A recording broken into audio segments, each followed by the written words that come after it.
Bueno, pues bienvenidos todos a la Iglesia Bautista de Parla, a la Iglesia Bíblica Bautista de Parla.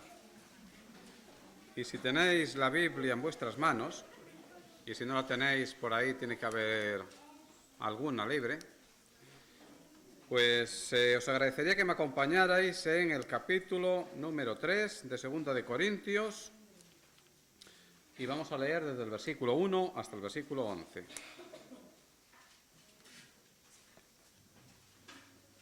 Bueno, empecemos con una oración. Señor y Padre Santo, te doy gracias por este día y te pido que bendigas esta iglesia, Señor, y a todos los que estamos aquí presentes. Te pido que bendigas también a los hermanos que hoy no han podido venir por la causa que sea.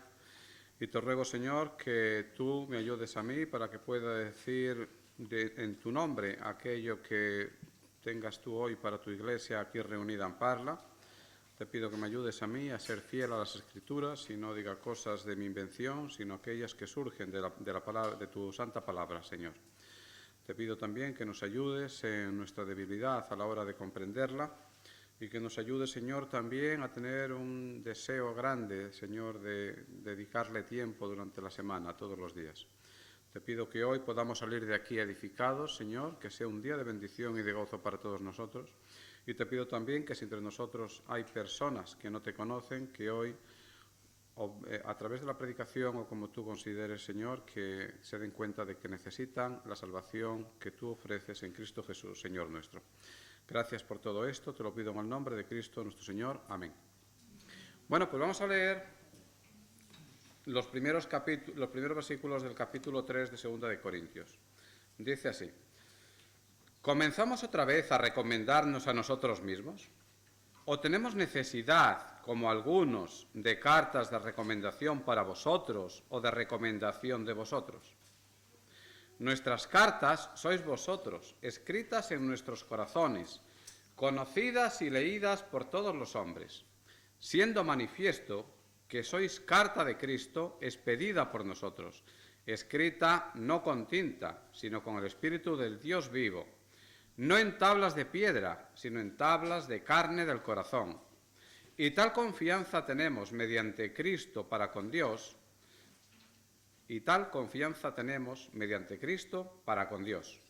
No que seamos competentes por nosotros mismos para pensar algo como de nosotros mismos, sino que nuestra competencia proviene de Dios, el cual asimismo nos hizo ministros competentes de un nuevo pacto, no de la letra, sino del Espíritu, porque la letra mata, mas el Espíritu vivifica.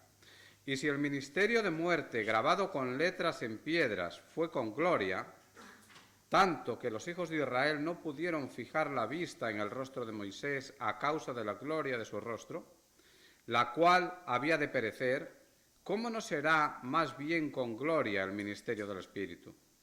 Porque si el ministerio de condenación fue con gloria, mucho más abundará en gloria el ministerio de justificación.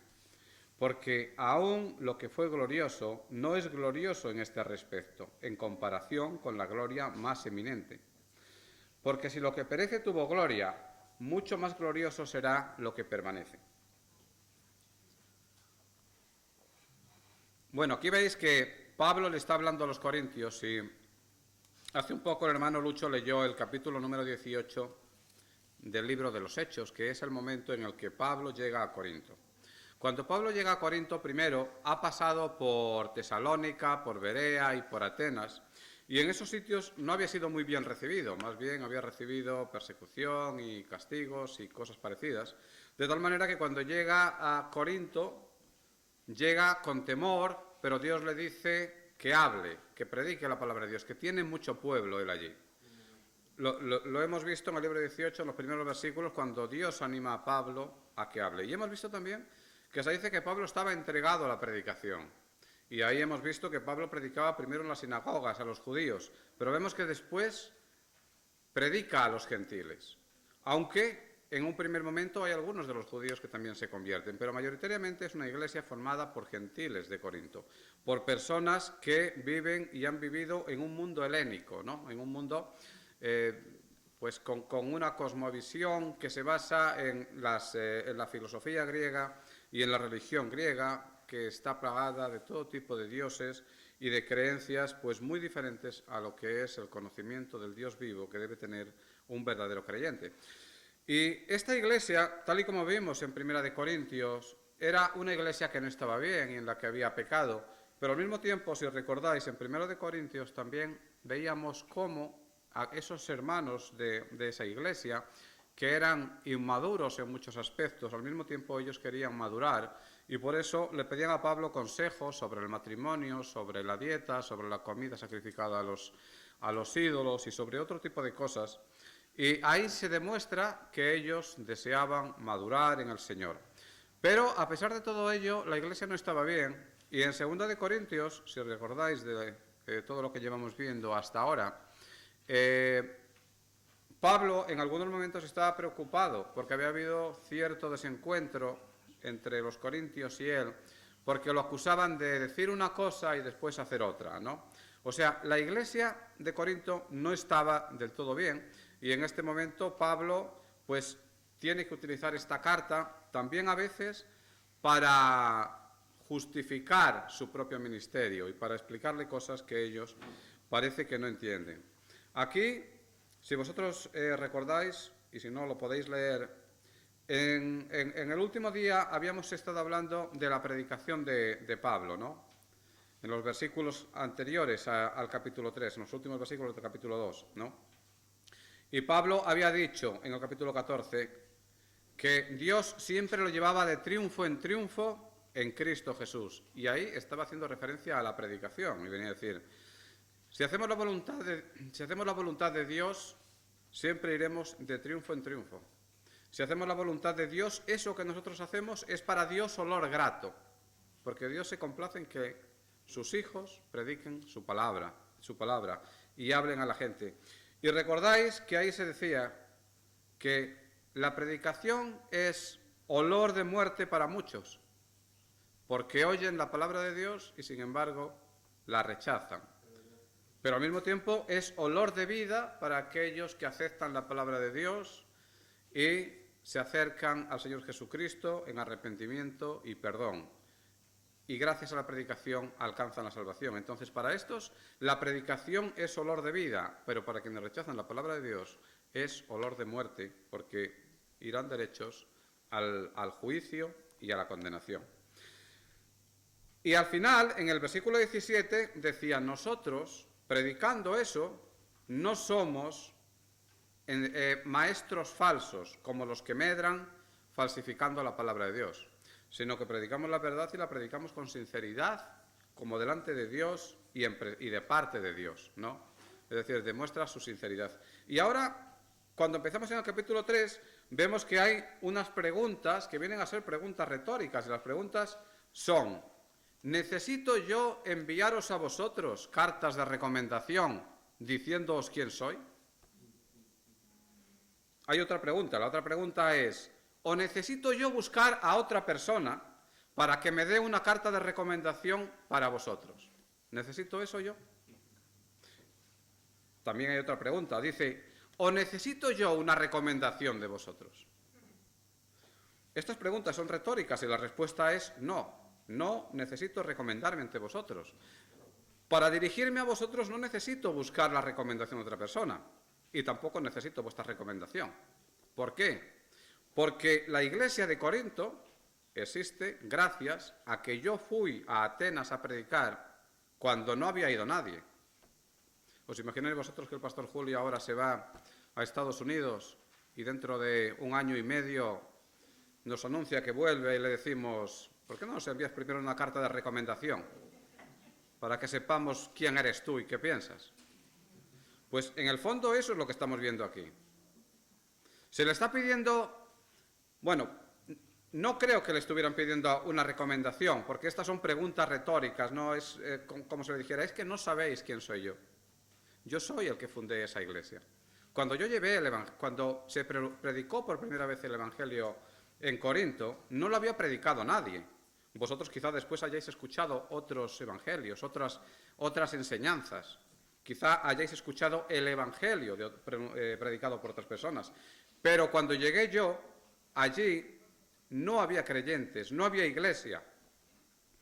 Allí no había llegado nadie. predicando el Evangelio. Y sin embargo, ahora parece que se muestran hacia Pablo con, digamos, una cierta soberbia, ¿no? O con cierta altivez. Y por eso Pablo hace estas preguntas, que en el fondo son retóricos. Si recordáis, en la primera carta, Pablo los había acusado de que estaban envanecidos. Vamos a ir, si me acompañáis, a 1 Corintios, capítulo 5.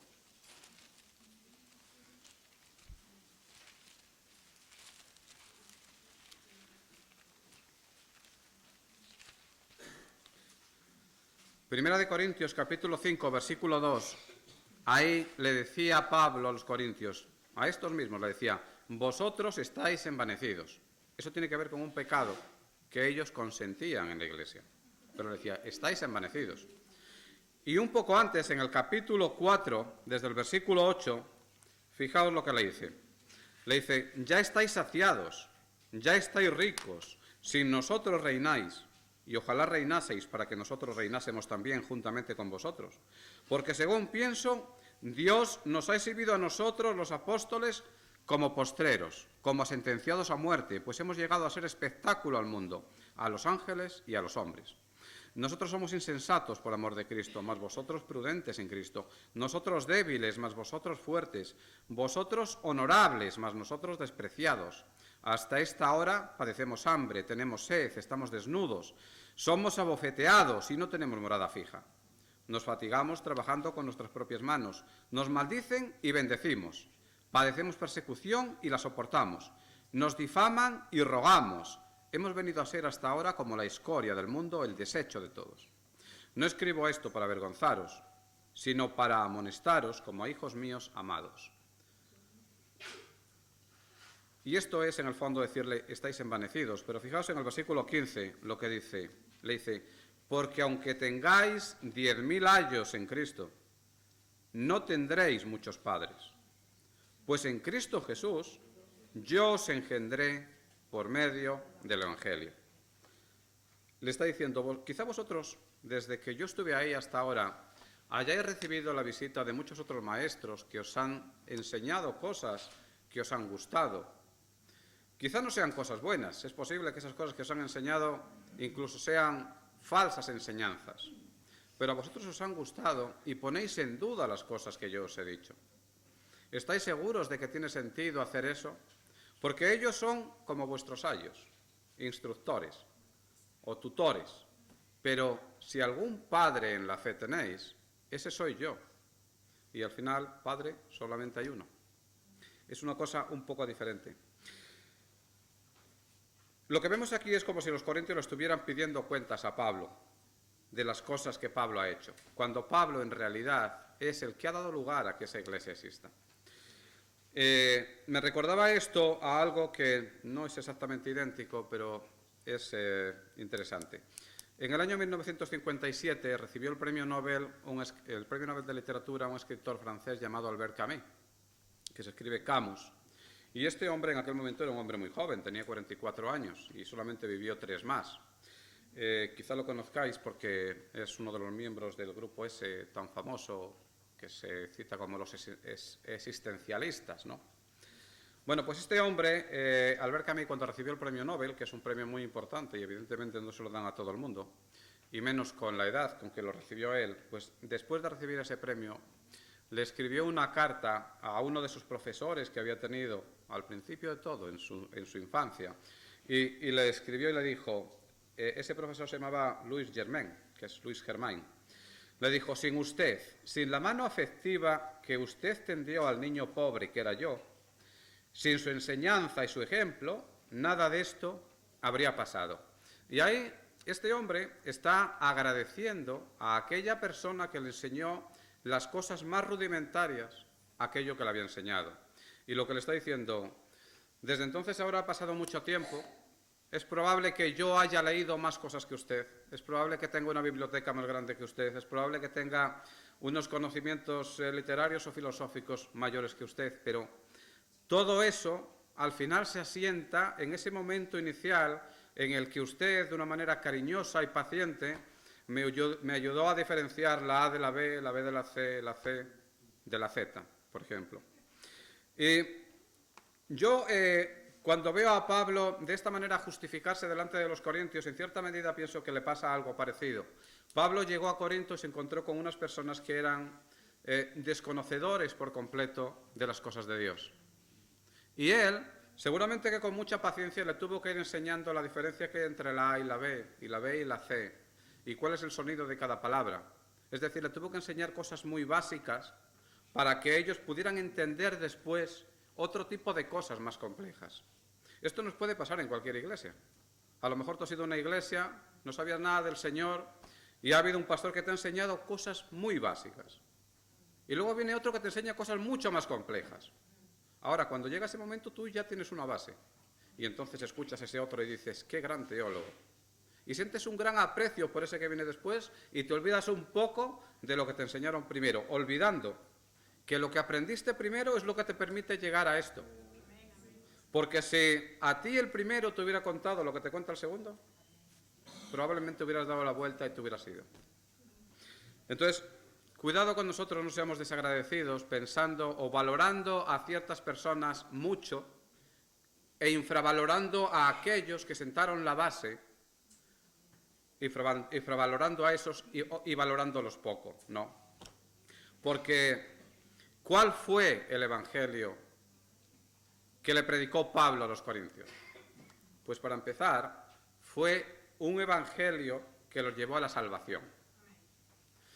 Y todo lo demás, la gran teología está bien, pero de poco te sirve ser un gran teólogo si no eres una persona salva.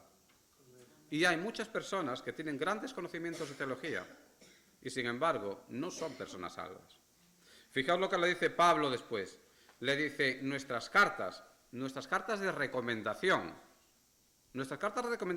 sois vosotros.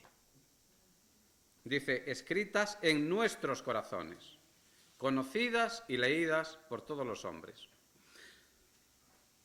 Y aquí es donde le está diciendo, vosotros sois la carta de recomendación mía, porque vosotros habéis alcanzado la salvación por medio de la predicación que hice yo en Corinto.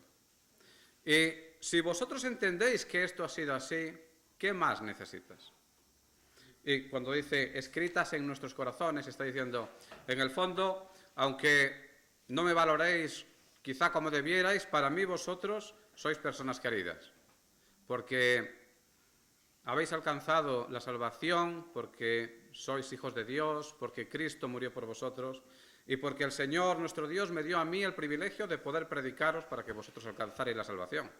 Por eso, a pesar de todo, para nosotros sois queridos, pero el evangelio que yo os prediqué se traduce en que vosotros habéis alcanzado la salvación. Y aquí termina diciendo, conocidas y leídas por todos los hombres. Y esto es una cosa que nos podría dar para hablar muchísimo, ¿no? Porque, claro, está diciendo, sois nuestras cartas conocidas y leídas por todos los hombres. Y tendríamos que preguntarnos, ¿qué significa esto? Que sois una carta de presentación mía leída por todos. Pues aquí está haciendo referencia precisamente a la salvación y a la transformación que se da en la persona salva. ¿Cómo puede leerte a ti el mundo? El mundo te lee si tú dices, yo soy creyente, y en tu vida se aprecia una transformación respecto al que eras antes. Si no hay transformación, nadie va a leer nada. Esto nos tiene que llevar a pensar a cada uno cómo me lee a mí el mundo, ¿no? ¿Qué ve en mí el mundo? Porque cuando cruzamos esa puerta seguramente todos somos muy piadosos. Somos personas que vamos con la Biblia en la mano y hablamos de las cosas de Dios aquí entre nosotros. Pero aquí no nos está leyendo el mundo. Aquí no le estamos diciendo nada al mundo porque el mundo está fuera. Cuando salimos fuera y somos el único creyente junto a 15 personas que son incrédulas, ahí ¿qué lee el mundo en nosotros? ¿Cómo nos ve? Ahí es donde el mundo nos puede leer. Y Pablo le dice a los corintios, a vosotros os lee el mundo, porque Pablo da por supuesto que en ellos ya ha habido o habrá una transformación tal que el mundo diga, antes era de una manera y ahora es de una manera muy diferente. Y ahora es de una manera muy diferente porque es discípulo del Señor Jesucristo. Quizá al mundo eso le parezca poca cosa, pero a nosotros no nos puede parecer poca cosa. Entonces, lo que vemos aquí es que Pablo lo que le está diciendo, si esto es así, vosotros habéis escuchado el Evangelio correcto. Y si habéis escuchado el Evangelio correcto, ¿necesitáis otra carta de presentación por mi parte? ¿Veis que he puesto como título el Evangelio que hemos escuchado? Porque si vosotros miráis en vuestra Biblia, no sé si ocurrirán todas, pero en la mía, en el capítulo 3 hay un título, esto no forma parte de la Biblia, pero el título dice Ministros del Nuevo Pacto, y ese título en cierta medida hace referencia a Pablo, ¿no? Porque Pablo está hablando de él y de lo que ha hecho, pero esto quizá deberíamos verlo desde la perspectiva de aquellos que han visto a Pablo y que han escuchado su predicación, ¿no? Deberíamos verlo desde esa perspectiva preguntándonos cómo es posible que esas personas de alguna manera le pidan cuentas a Pablo. Porque, ¿qué hizo Pablo con ellos? Bueno, pues Pablo lo que hizo fue predicarle un evangelio que los llevó a la salvación. Y si ellos se reconocen como hijos de Dios y como personas salvas, ¿de verdad tienen derecho a pedirle cuentas a Pablo o tienen derecho a decirle quién eres tú? Bien, pues eso es lo que le está diciendo en los primeros capítulos, pero luego le dice otras cosas que son igualmente ciertas, ¿no? Porque si leéis ahí en el capítulo 3 dice, siendo manifiesto que sois carta de Cristo, expedida por nosotros, no escrita con tinta, sino con el Espíritu del Dios vivo, no en tablas de piedra, sino en tablas de carne del corazón. Aquí también hace referencia a la salvación.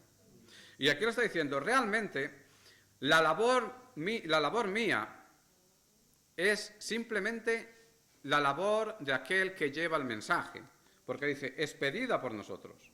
Entendamos esto como expedida por mí. Expedir significa enviar o despachar. Expedir es lo que se dice cuando vas a pedir el pasaporte y el gobierno te expide el pasaporte, te hace entrega del pasaporte. O cuando se dice, ya ha sido expedida la mercancía, ¿no? La mercancía ya ha sido enviada. Pues Pablo dice, todo lo que yo he hecho ha sido llevar el Evangelio. Porque realmente a vosotros, quien os ha dado la salvación, no soy yo, ha sido Cristo. Y por eso vosotros sois una carta que ha sido escrita por Cristo. O una carta de Cristo, expedida por nosotros, pero escrita no con tinta, sino con el Espíritu del Dios vivo. Dado que vosotros, si ahora sois salvos, tenéis al Espíritu Santo morando en vuestro corazón. Pues esto es, en realidad, algo muy importante, porque ellos tendrían que darse cuenta de que esa realidad se ha cumplido en su vida, ¿no? Y deben darse cuenta de que ahí se cumple lo que decía antes Pablo, de el Evangelio es olor de vida para aquellos que se salvan. Y eso demuestra que el Evangelio que le ha llevado Pablo es un evangelio verdadero, pero demuestra algo más.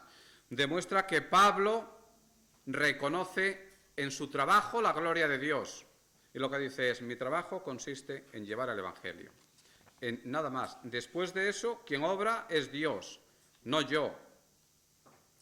Y por eso más adelante dice, tenemos confianza para con Cristo, y dice el versículo 5, no que seamos competentes por nosotros mismos para pensar algo como de nosotros mismos, sino que nuestra competencia proviene de Dios.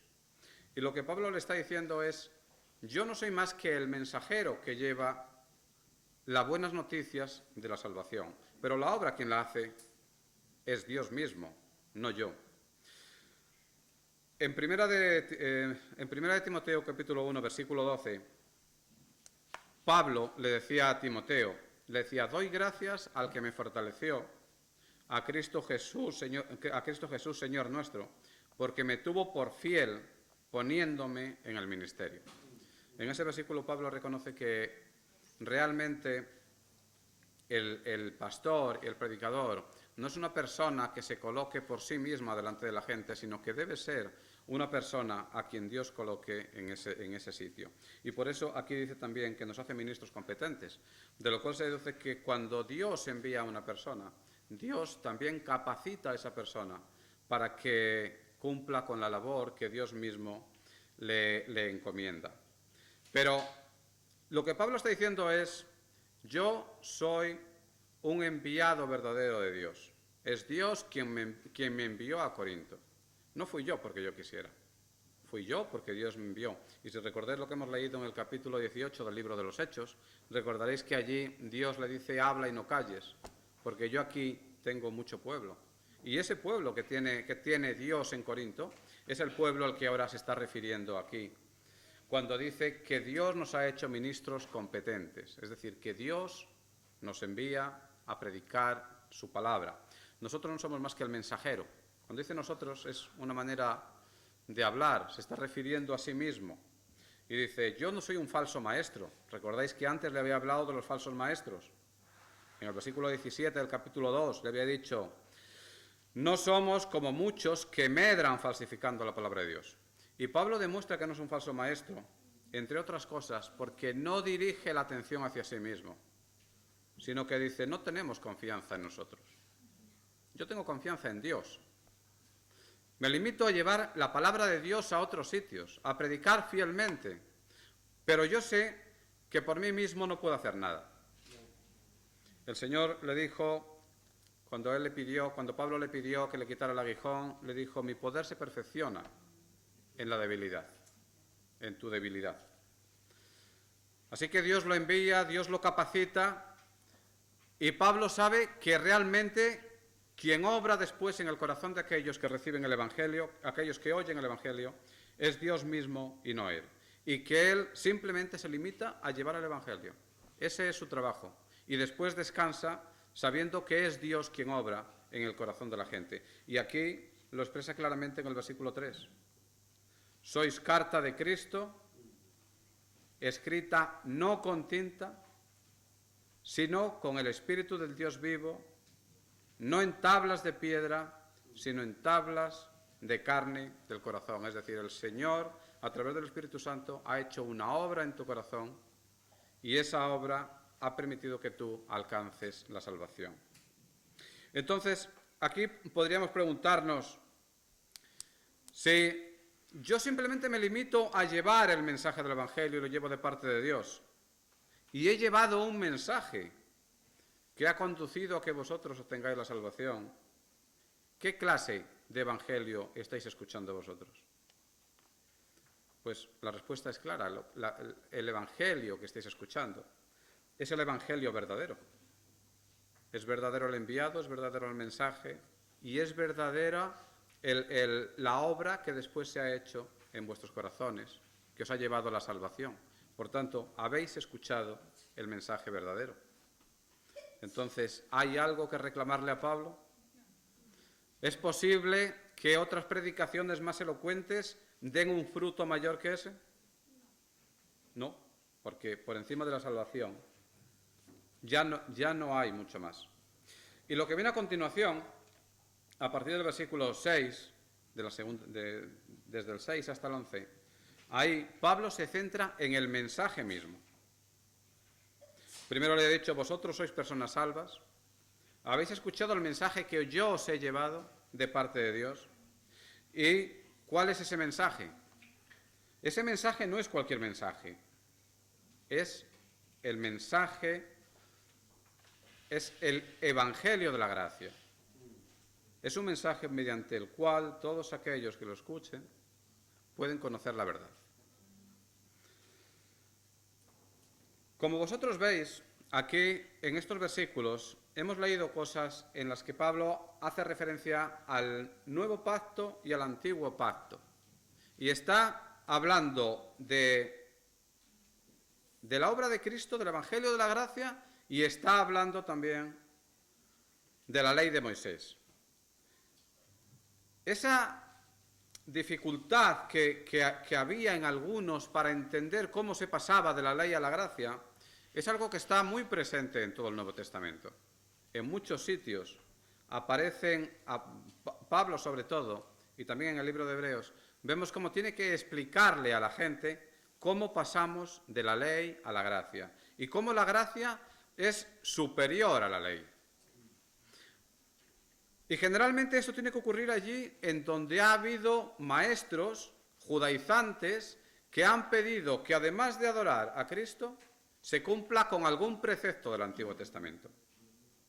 Esto es en cierta medida un poco curioso en Corinto, porque si en Corinto la mayor parte de las personas eran gentiles, esto es algo que ellos han tenido que escuchar después, a través de los maestros falsos que han ido por Corinto.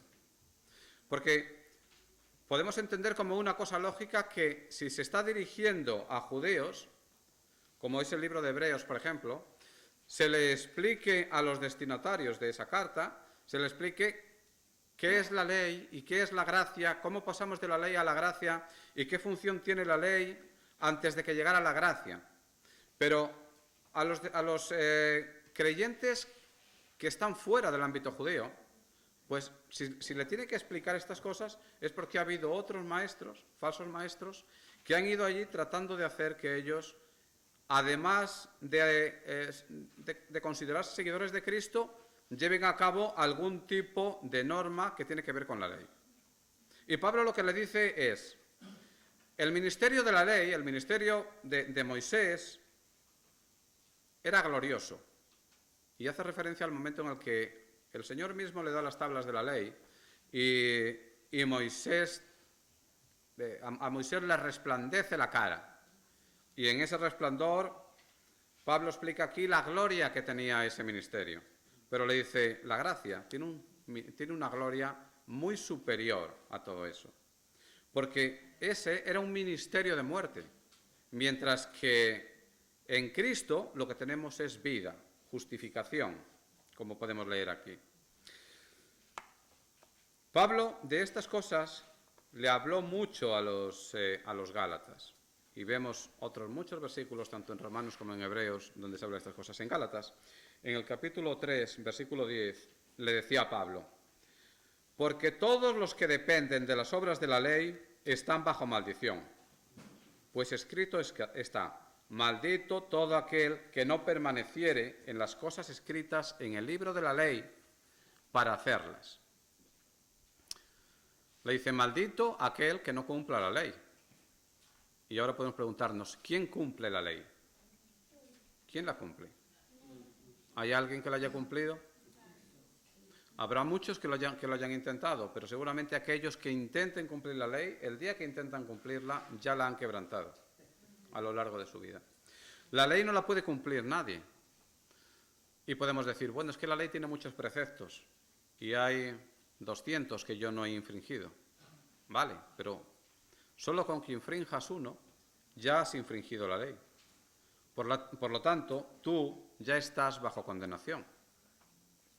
Y por eso Pablo le dice que el ministerio de la gracia es superior, porque mientras que el ministerio de la ley te dice esto es pecado, y esto, y esto, y esto, y esto, y todas estas cosas son pecado y muchas más, el ministerio de la gracia te dice, a pesar del pecado, tú en Cristo Jesús obtienes el perdón de tus pecados.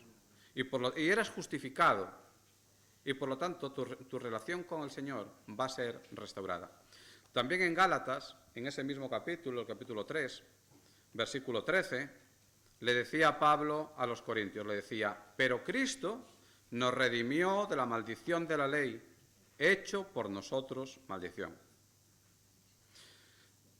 Pablo le dice aquí a los corintios, le dice, el Evangelio de vida tiene más gloria porque nosotros, a través de la obra de Cristo, somos reconciliados con Dios.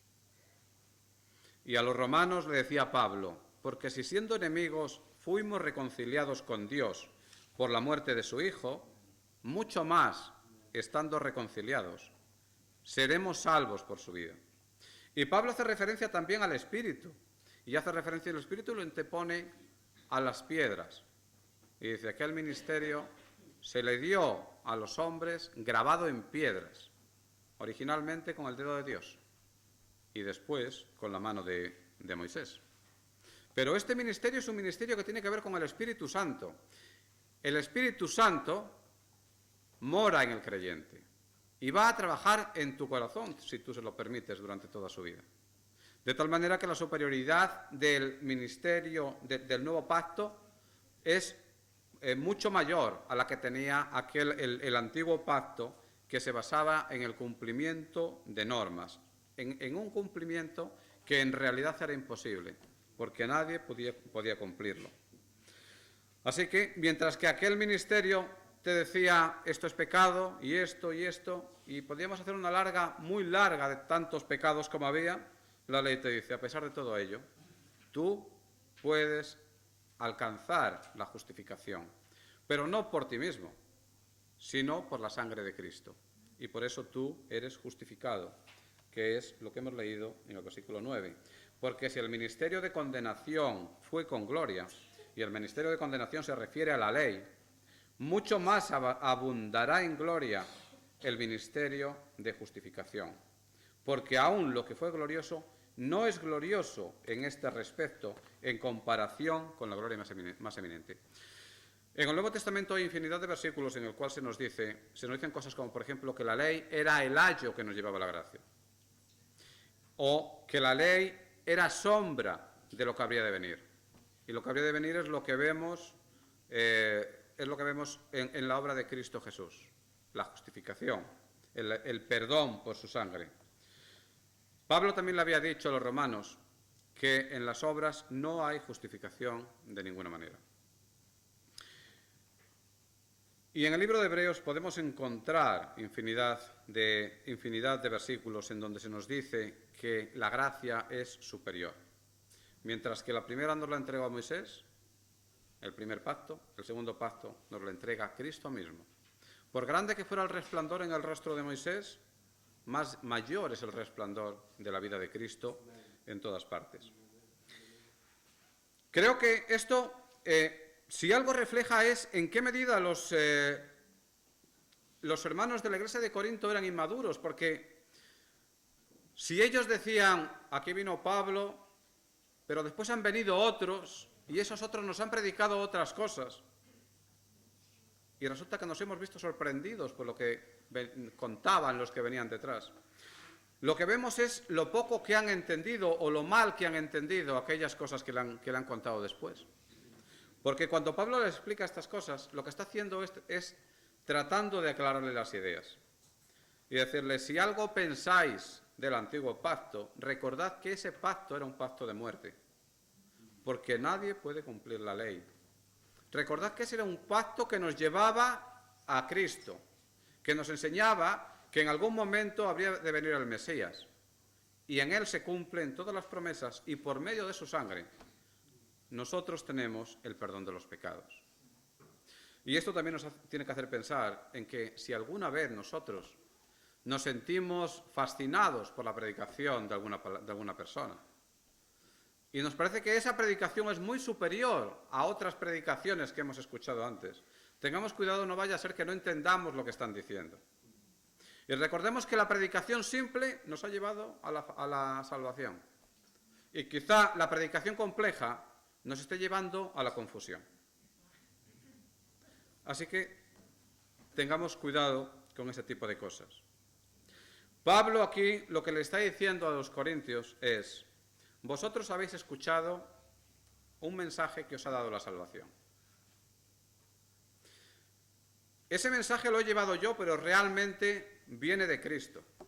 El Espíritu Santo ha obrado en vosotros de tal manera que vosotros ahora sois salvos y el mundo entero puede ver en vosotros personas diferentes. Puede leeros, y puede leer algo que no leen el resto de las personas. Pero eso que ve tiene que ver no con el cumplimiento de obras o de normas, o de dietas, o de cosas parecidas. Tiene que ver con que tú te has acercado a Cristo, arrepentido y confiando en su obra. Eso es lo que te ha hecho una persona diferente. Eso es lo que te da. Eso es lo que hace que la gente vea en ti a alguien distinto. Entonces, podríamos preguntarnos, ¿cuál fue el evangelio que recibieron los corintios? Y la respuesta es sencilla. Los hermanos de Corinto, el evangelio que ellos recibieron fue un evangelio verdadero, enviado por una persona, por un predicador que iba de parte de Dios. Escucharon un evangelio que les dio la salvación y que los transformó. Y un evangelio que es visible para todo el mundo. Ese evangelio que predicó Pablo es el evangelio que a día de hoy se sigue predicando también en algunos sitios, pero no en todos los sitios. En algunos lugares quizás se mencione a Pablo, o se mencione a Cristo, o se mencione la gracia, pero no en todas partes se predica el mismo evangelio que predicaba Pablo. Si nosotros pensamos en los corintios, cuando los corintios leyeron estas cosas que hemos leído nosotros aquí, ¿qué pensarían ellos? ¿Se preguntarían algo? ¿Se preguntarían, por ejemplo, esta pregunta que yo he estado repitiendo constantemente? ¿He recibido yo el evangelio verdadero? Pues esa pregunta es con lo que termino yo y os la dejo a todos para que cada uno respondáis en vuestra casa, después de meditar, o cuando consideréis oportuno, ¿no? Y la pregunta es, ¿qué evangelio se escucha en Parla? Si la respuesta fuera, aquí no se escucha el evangelio que predicó Pablo, entonces quizá deberías pensar que este no es tu sitio. Pero si después de meditarlo llegas a la conclusión de que aquí sí se escucha el mismo evangelio que predicó Pablo, entonces quizá tengas que pensar que estás en un lugar en donde se predica la verdad, digamos, con sinceridad, como de parte de Dios y delante de Dios. Señor y Padre Santo, te doy gracias por este día. Te pido, Señor, que bendigas esta iglesia. Te pido, Señor, que bendigas siempre la predicación que hacemos aquí. Te pido, Señor, que nuestra predicación sea siempre fiel a tu palabra y que no prediquemos cosas que inventemos nosotros, ni cosas muy eruditas, sino que prediquemos a Cristo y a Cristo crucificado. Te ruego, Señor, que a través de esa predicación la salvación llegue a muchos, y no para nuestra jactancia, sino simplemente para tu gloria, Señor. Porque nosotros nos limitamos a expedir una carta, a enviar, a comunicar algo que viene de parte tuya, y después, Señor, aguardamos a que tú, por el Espíritu Santo, según tu voluntad, obres en el corazón de aquellas personas que escuchan el Evangelio.